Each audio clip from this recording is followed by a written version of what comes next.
हाय दोस्तों, मैं हूं पंकज यादव। आज आपके लिए लाया हूं एक नया टॉपिक, प्रकाश का परावर्तन तथा अपवर्तन, जिसमें सबसे पहले हम प्रकाश के बारे में चर्चा करेंगे। प्रकाश एक ऐसा साधन है जिसके द्वारा संसार में होने वाली आश्चर्यजनक घटनाओं को हम अपनी आंखों द्वारा देखते हैं।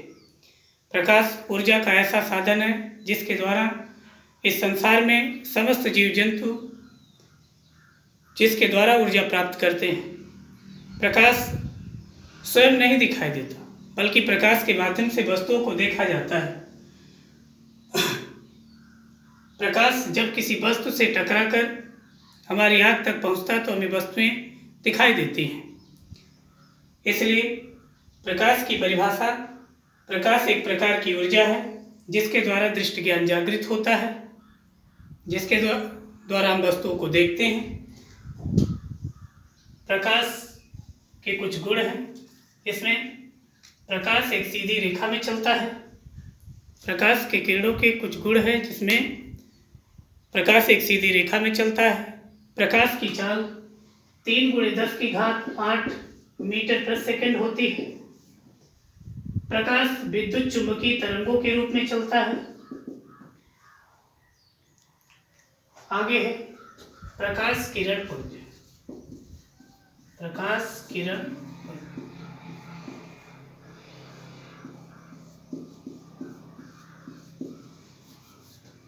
प्रकाश किरण पुंज किरणों के आधार पर प्रकाश की किरण,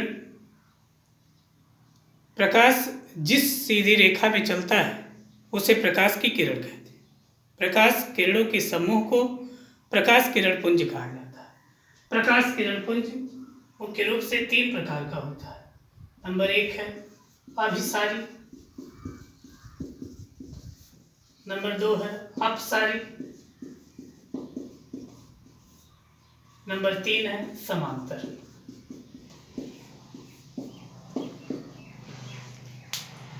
अभिसारी किरण पुंज, अभिसारी किरण पुंज उसे कहते हैं जब प्रकाश की किरण भिन्न भिन्न बिंदुओं से होकर किसी एक बिंदु पर एकत्रित होती है। भिन्न भिन्न बिंदुओं से होकर के जब प्रकाश की किरण किसी एक बिंदु पर एकत्रित होती है तो उसे अभिसारी किरण पुंज कहा जाता है। अपसारी, जब प्रकाश की किरण एक बिंदु से भिन्न भिन्न बिंदुओं की तरफ जाती हुई प्रतीत होती है, भिन्न भिन्न बिंदुओं की तरफ जाती है तो उसे अपसारी कहते हैं। समांतर, जब प्रकाश की किरण एक दूसरे के समांतर चलती है तो उसे समांतर किरण पुंज कहा जाता है। जैसे उदाहरण स्वरूप अभिसारी का उदाहरण, जब हम अपने घर से विद्यालय एक निश्चित स्थान पर एकत्र होते हैं, एक स्थान पर एकत्र होते हैं, भिन्न भिन्न जगह से आकर के एक बिंदु पर एकत्रित होते हैं, तो वह उदाहरण अभिसारी का है। अपसारी, जब उसी विद्यालय से हम अपने घर अनेक अनेक बिंदुओं पर सब लोग अपने अपने घर जाते हैं तो उसे अपसारी का उदाहरण समझ सकते हैं। समांतर, जब हम प्रार्थना के समय जो लाइन में खड़े होते हैं वह समांतर का उदाहरण है। या जब हम रोड पर एक दूसरे के क्रम में चलते हैं, एक दूसरे के बगल में चलते हैं, तो वह समांतर का उदाहरण है। इस प्रकार से प्रकाश किरण पुंज के 3 प्रकार हैं। आगे है प्रकाश का परावर्तन। प्रकाश का परावर्तन,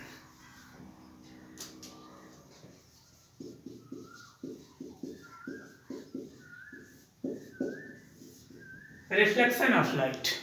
प्रकाश का परावर्तन, प्रकाश का परावर्तन क्या है? जब प्रकाश की किरण किसी पॉलिशदार, किसी चिकने तल पर पड़ती है तो उसका अधिकांश भाग उसी माध्यम में वापस लौट जाता है। इस घटना को प्रकाश का परावर्तन कहते हैं। जैसे जब हम किसी दर्पण पर, शीशे पर प्रकाश की किरण को आपतित करते हैं, चाहे चाहे सोर्स से आने वाले प्रकाश की किरण की हो, जब हम उसे दर्पण पर आपतित करते हैं तो वह प्रकाश की किरण उसी मार्ग में वापस लौट जाती है। यह घटना प्रकाश का परावर्तन कहलाती है। चित्र के माध्यम से देखिए।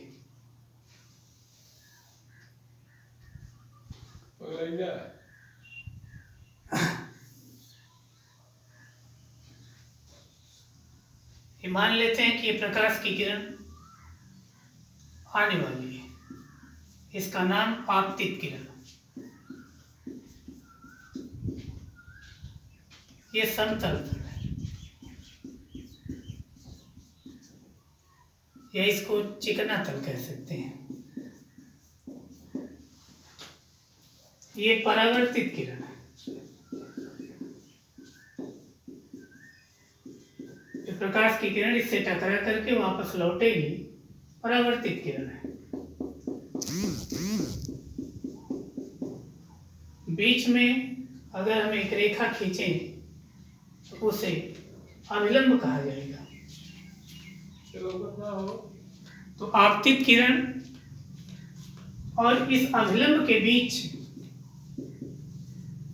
बनने वाले कोण को आपतन कोण कहते हैं। इसे आई से प्रदर्शित करते हैं। परावर्तित किरण और अभिलंब के बीच बनने वाले कोण को परावर्तन कोण कहते हैं। इसे आर से प्रदर्शित करते हैं। तो प्रकाश परावर्तन के दो नियम हैं। इन दोनों नियमों में पहला है कि आपतन कोण का मतलब कोण आई इज इक्वल टू कोण आर की। आपतन कोण परावर्तन कोण के बराबर होता है, पहला नियम। दूसरा है आपतित किरण, परावर्तित किरण और बीच में खींचा गया अभिलंब तीनों किसी माध्यम के एक तल में होते हैं। तीनों किसी माध्यम के एक तल में होते हैं। ये प्रकाश के परावर्तन के बारे में। आगे हम बात करेंगे प्रतिबिंब के बारे में। प्रतिबिंब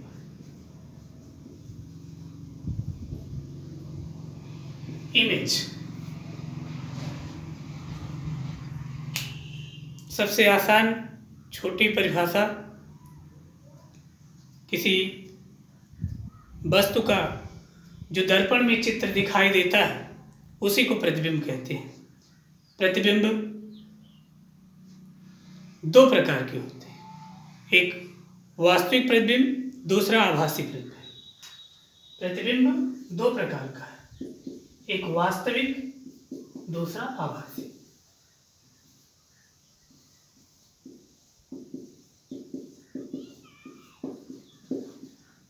प्रतिबिंब किसी वस्तु की जो दर्पण में आकृति बनती है उसे प्रतिबिंब कहते हैं। वास्तविक प्रतिबिंब किसी वस्तु से चलने वाली प्रकाश की किरण दर्पण से परावर्तन के पश्चात यदि किसी बिंदु पर एकत्र होती है, यदि किसी बिंदु पर मिलती है, तो वहाँ वास्तविक प्रतिबिंब बनता है और इस प्रतिबिंब को पर्दे पर प्राप्त किया जा सकता है। वास्तविक प्रतिबिंब सदैव उल्टे होते हैं। जैसे मान लें कोई वस्तु है, इस वस्तु से चलने वाली प्रकाश की किरण ये दर्पण हो, इस दर्पण से परावर्तन के पश्चात यदि किसी बिंदु पर एकत्र होती है तो वहां बनने वाला प्रतिबिंब वास्तविक होगा और ऐसे प्रतिबिंब को पर्दे पर प्राप्त कर सकते हैं। आभासी, जब किसी वस्तु से चलने वाली प्रकाश की किरण दर्पण से परावर्तन के पश्चात किसी बिंदु पर मिलती हुई प्रतीत होती है, दर्पण के पीछे किसी बिंदु पर मिलती हुई प्रतीत होती है, तो वहां पर आभासी प्रतिबिंब बनता है। आभासी प्रतिबिंब को पर्दे पर नहीं प्राप्त कर सकते हैं और यह प्रतिबिंब सदैव सीधे बनते हैं। इस प्रकार आज के इस टॉपिक में बस इतना ही। अगला लेक्चर अगले दिन।